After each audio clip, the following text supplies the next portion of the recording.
ఏమైందమ్మా ఇంటి దగ్గర? నేను ఇన్నేళ్ళు చంపాలనుకుంటున్నారు రాత్రి. ఈ పిల్ల తప్పించుకొని ఇద్దరిని చిన్న పిల్లలను తీసుకొని వచ్చింది ఇప్పుడుగానే అనుకున్నాం సార్. అంతే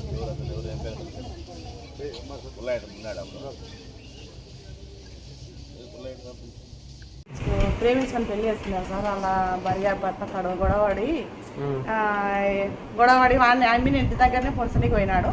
పొరసనికి పోయింటే వీళ్ళమ్మ దగ్గరికి ఆత్మరక్షణ కోసం వచ్చింది. అది వచ్చిన పాప వాళ్ళంతా ఇంటి విపక్కల వాళ్ళని లేపింటే సరిపోయిండు. సరే వాళ్ళమ్మ దగ్గరికి పోయేసరికి వాళ్ళమ్మ ఎదురుగా పోయి ఏ లంజా నా పిల్లల్ని పంపించామంటే పొద్దున్న వచ్చారు పోనైనా నేను గట్టిగా నేను ఏంది లంజా మాట్లాడతానంటే వచ్చారు పోరా అంటే నన్ను వరే అంటావని వచ్చింది సార్. 4 కోట్లు వచ్చినాడు. అంటే అందరూ ఒకే చోట ఉంటారు? మేము పోయి అందరం ఇడిపించి వాడిని కొట్టి పంపించినాం. ఆ పిల్లనే వరుసనికి పోయినాడు.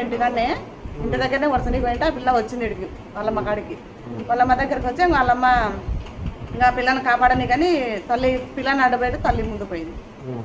కొట్టనీకి పోయినాడు. పొడిచి దగ్గరికి పొడిచినట్టు పొడిచి ఇంకా తీర పడిపోయేటప్పుడు మా నన్ను పొడిచినాడమ్మని పడిపోయింది.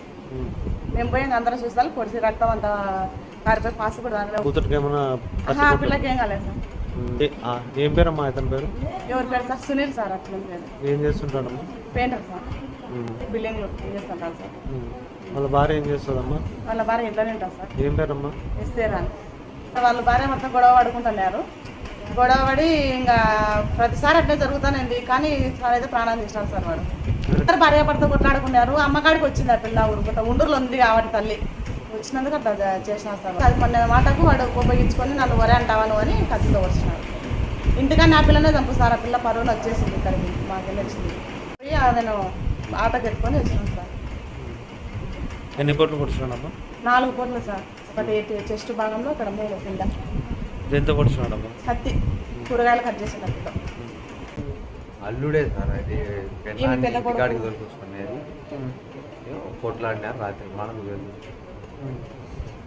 పంపేయడం అని వచ్చినాడు. బాగా తాగి పొడిచినాడు. కారణం ఏమని? గొడవ ఏం తెలియదు. గొడవ ఏం జరిగిందో తెలియదు సార్. బిడ్డ మొగుడే బాగా తాగినాడు. ఆ మత్తులో పొడిచినాడు.